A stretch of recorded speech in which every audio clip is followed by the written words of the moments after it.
നമ്മൾ പോകുന്ന കോഴിക്കോട്ടേക്കാണ്. കോഴിക്കോട് നഗരത്തിലെ ഓടകളും കനാലുകളും വൃത്തിയാക്കുന്നതിൽ കോഴിക്കോട് കോർപ്പറേഷൻ താരതമ്യേന ഭേദമാണ്. 1 കോടി രൂപ ബജറ്റിൽ നീക്കിവെച്ചാണ് ഇത്തവണ മഴക്കാല പൂർവ്വ ശുചീകരണം പൂർത്തിയാക്കിയത്. എന്നാൽ മാലിന്യം പുറന്തള്ളുന്ന ഉറവിടങ്ങൾ അടയ്ക്കാൻ സാധിക്കാത്തത് കനോലി കനാലിൽ ഉൾപ്പെടെ ശുചീകരണം ഫലപ്രദമായിട്ടില്ല.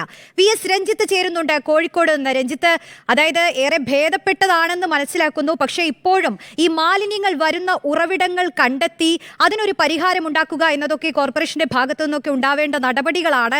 ഇനിയെങ്കിലും കണ്ണു തുറക്കുമോ എന്നതാണ് നമ്മൾ നിരന്തരമായി ചോദിച്ചുകൊണ്ടിരിക്കുന്നത്. ഇനിയും നമുക്കൊരു ജോയി ഉണ്ടാവാൻ പാടില്ല. എന്താണ് കോഴിക്കോട് നിന്നുള്ള കാഴ്ച?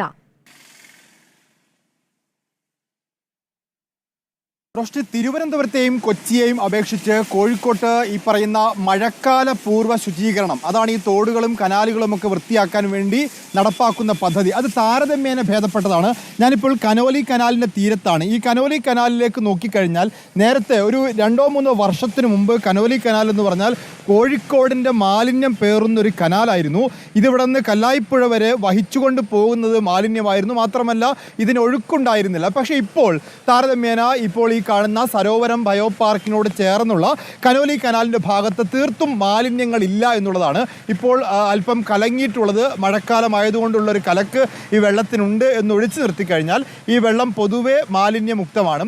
ഇതുപോലെ തന്നെ കോഴിക്കോട് ഏറ്റവും പ്രധാനപ്പെട്ട 2 തോടുകളുണ്ട്. ഒന്ന് മഞ്ചിക്കൽ തോടാണ്.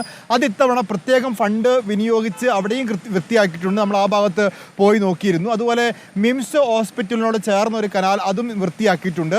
പിന്നെ ഏറ്റവും പ്രധാനപ്പെട്ട ഒന്ന് നഗരത്തിന് കുറച്ച് മാറി BK കനാൽ, ബേപ്പൂർ കല്ലായി കനാലാണ്. അവിടെയും ഒരു ഭാഗത്ത് വൃത്തിയാക്കിയിട്ടുണ്ട്. എന്നാൽ മറുഭാഗത്തേക്ക് വന്നാൽ അവിടെ വലിയ മാലിന്യമുണ്ട് എന്നാണ് നമ്മൾ ഫോണിൽ വിളിച്ച് അന്വേഷിച്ചപ്പോൾ അറിയാൻ വേണ്ടി പറ്റിയിട്ടുള്ളത്. അതുപോലെ കോഴിക്കോട് കോർപ്പറേഷൻ സംബന്ധിച്ച് ഓരോ വാർഡുകൾക്കും പ്രത്യേക ഫണ്ട് കൊടുക്കുന്നതിനൊപ്പം തന്നെ മറ്റ് കനാലുകൾ വൃത്തിയാക്കാൻ വേണ്ടി പ്രത്യേക ഫണ്ടൊക്കെ വകയിരുത്തിയിട്ടുണ്ട് എന്ന് മനസ്സിലാക്കുന്നു. എന്നാൽ പോലും പല ഭാഗത്തും ഈ മാലിന്യം കനാലുകളിലേക്കും ഓടകളിലേക്കും വലിച്ചെറിയുന്നത് മലയാളികളുടെ സ്വഭാവമാണ്. അത്തരത്തിലുള്ള ഒരു സാമൂഹികമായ ഉത്തരവാദിത്വം നിറവേറ്റാത്തതിൻ്റെ ഭാഗമായിട്ട് പല ഭാഗത്തും മാലിന്യങ്ങളുണ്ട് എന്നാണ് മനസ്സിലാക്കാൻ സാധിക്കുന്നത്. പൊതുവെ തിരുവനന്തപുരത്തിനും കൊച്ചിക്കും അപേക്ഷിച്ച് കോഴിക്കോട് നഗരസഭയെ സംബന്ധിച്ച് അവരുടെ മാലിന്യ ശുചീകരണം, ഈ മഴക്കാല പൂർവ്വ ശുചീകരണം ഫലപ്രദമാണ് എന്ന് തന്നെ പറയേണ്ടി വരും. രഞ്ജിത്തെ, നേരത്തെ അലി അക്ബർ ഷാ നിൽക്കുന്ന ആ കനാലിൽ നമ്മൾ കണ്ടത് മാലിന്യങ്ങൾ കൂടിക്കിടക്കുന്നതാണ്. ഇപ്പോൾ രഞ്ജിത്ത് നിൽക്കുന്ന കനോലി കനാലിന് തൊട്ടു പിന്നിലുള്ള ദൃശ്യത്തിൽ വെള്ളം ഈ കുറച്ച് ക്ലിയറായി കാണുന്നത് തന്നെ വലിയ ആശ്വാസമാണ് നൽകുന്നത്. പക്ഷേ നമ്മൾ ശ്രദ്ധിക്കേണ്ട പല കാര്യങ്ങളുണ്ട്. ഇപ്പോൾ മഴക്കാലമാണ്. കോഴിക്കോട് തന്നെ മഴ മുന്നറിയിപ്പുകൾ നിലനിൽക്കുന്ന സമയമാണ്. വിദ്യാഭ്യാസ സ്ഥാപനങ്ങൾക്കൊക്കെ അവധിയുള്ള സമയമാണ്.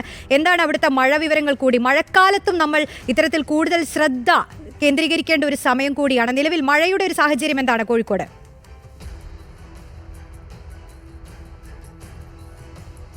റോഷ്നി, ഇന്നലെ രാത്രി മുതൽ കോഴിക്കോട് ജില്ലയിൽ കനത്ത മഴ പെയ്തുകൊണ്ടിരിക്കുന്നു. ഇപ്പോഴും മഴ പൂർണ്ണമായും നിലച്ചു എന്ന് പറയാൻ പറ്റില്ല. ഈ ഉച്ചയ്ക്ക് ശേഷം അല്പം ശമനമുണ്ടെങ്കിൽ കൂടി രാവിലെ മുതൽ തന്നെ മഴ നിർത്താതെ പെയ്തുകൊണ്ടിരിക്കുകയാണ്. മലയോര മേഖലയിലൊക്കെ ഇപ്പോഴും മഴ പെയ്തുകൊണ്ടിരിക്കുന്നു. പക്ഷേ വലിയ നാശനഷ്ടങ്ങളൊന്നും കോഴിക്കോട് ജില്ലയിൽ ഇതുവരെ റിപ്പോർട്ട് ചെയ്തിട്ടില്ല.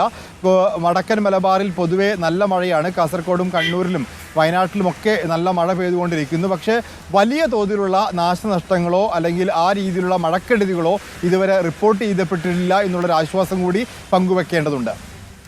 ശരി, VS രഞ്ജിത്താണ് കോഴിക്കോട് നിന്ന് വിവരങ്ങൾ നൽകിയത്.